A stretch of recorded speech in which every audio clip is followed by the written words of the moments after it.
Yes.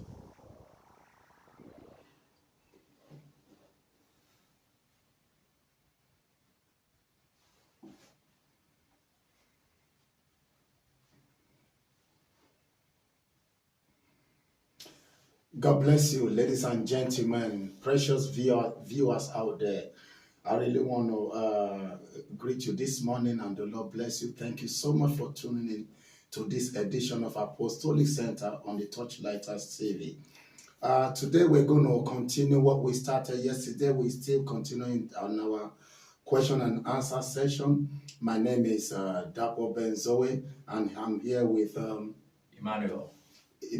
So we're going to continue, and we're going to be looking at some foundational principles in our growth in Christ. And we believe so strongly that our identity in Christ is foundational to everything we need in Christian life. And the faith of a believer is strengthened as they not only know who they are in Christ, but also are aware by revelation and true relationship with the Holy Spirit to know how to apply these identities in their daily life from day to day. It involves men denying themselves, taking their cross and following Jesus, just like Jesus said. But what does this mean? And our aim is to actually use question and answer to explain this in a practical way for you, our viewers, to understand and be able to make application effectively in our Christian work. So God richly bless you, and I'm going to hand over to my dear brother here, Emmanuel, who will be asking the questions, and then I will be doing the answering as God gives us the grace. God bless you, Brother Emmanuel. God bless you, Apostle Dapo. It's always a joy and a delight to be with you. Thank you very much. Thank God for the grace of God that is upon your life. Wonderful. Thank God for your grace as well. Amen. I can say without any shadow of doubt that this, ministry has been a blessing to so many people out there. Yes. And I personally am really partaking of the grace. Amen. Amen. So last week we spoke a little bit about deliverance from the world. Yes. Now, not because of time, we were not able to get very much into it in-depthly. Yes. So I want to give you an opportunity to answer that question. How does God deliver us from the world? From the world. Very good.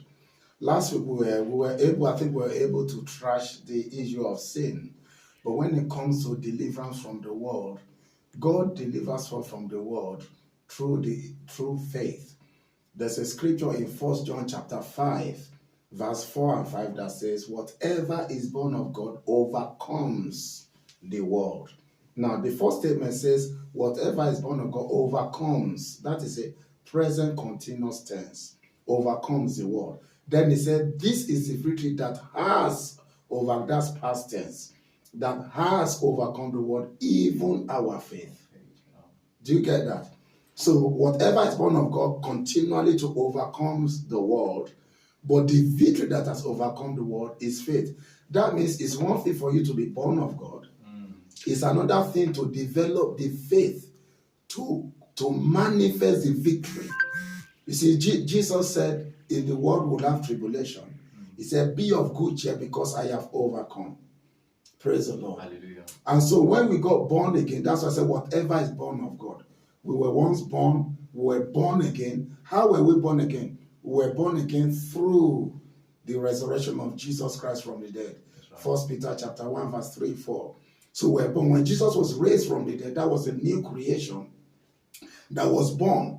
And the new creation is not just us alone. It's not just Christ alone. The new creation is us and Christ.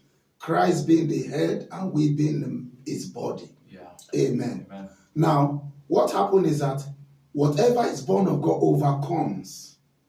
Let me say it on the negative side. For the world to overcome you, or for the devil to overcome you, takes you being born of Adam. As long as you are born of Adam, you were already born defeated in Adam. Are you getting me? So Adam rules over all flesh and over all men. So you were born through Adam, and the first, when whatever is born of flesh is flesh, that were born under the dominion of Satan, because Adam through his fall brought all men under. But Jesus through his resurrection, Jesus died, went into the grave, paid the price, got us out of that dominion, and raised us together with him. And so whatever is born of God ought is in a position that overcomes. But for you to experience the overcoming life is faith. That's what the Bible says, this is the victory that has overcome the world, even our faith. Praise God. How does this faith come? By listening and hearing the word of God concerning the Christ and his finished work and who we are in him. As we hear it, we believe it. Amen. Faith is developed, and by that we walk in victory. I think I'll leave it there so that I don't say too much at the same in a little while. Yeah. But I'm giving us a principle.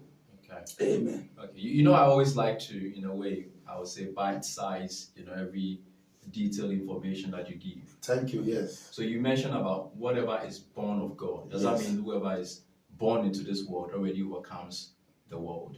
Or you have to be born again in Christ before you can overcome the world? Yes. When we were born into this world, we were born defeated. We're born defeated. When we're born again, we were born of God in Christ. Now, what it means to be born again is that God took you out of this world and baptized you into Christ. Amen. And once you get baptized into Christ, you became part of Christ. That is why it's called conversion.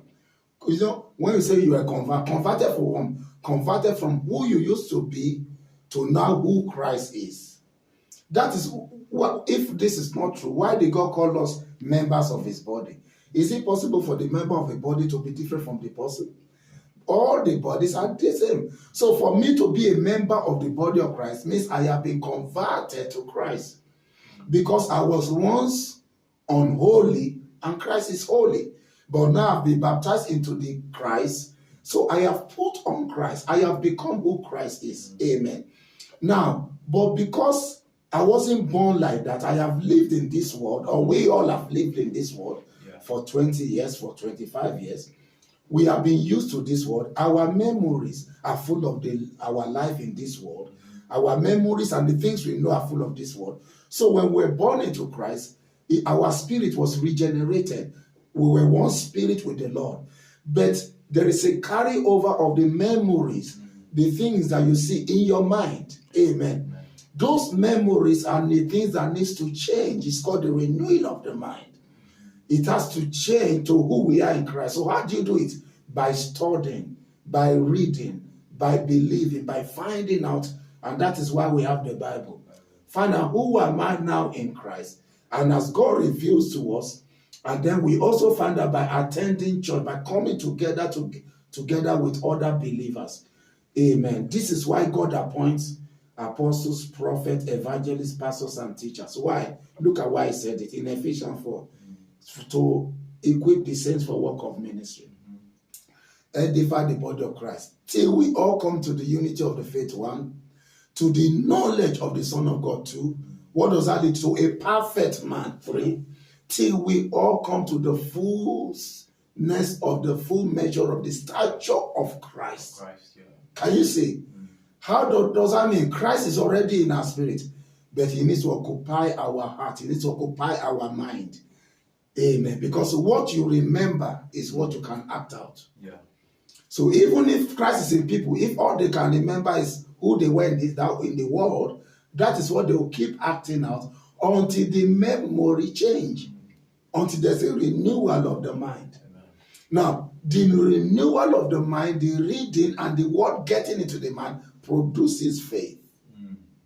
And this faith has overcome the world. Amen. Do you know why? Because every time I believe God, every time I read and I see what God says about me in Christ, and I believe it, the grace of God is released to me for me to live by the life of Christ. It's no longer me living. Yeah. See, the Christ that is in Christ is like my body now. My hand doesn't have a different life from my leg. Yeah. My eye doesn't have a different life. It is the same life. So when I'm a member of the body of Christ, as I exercise my faith in that I'm one with him, then the ability of Christ flows, just as your blood flows into your body. The life of Christ, called the grace of Christ, flows to us and enables us to do what we could not do. Wow. Wow. That's why the Bible says that if any man be in Christ is a new creation.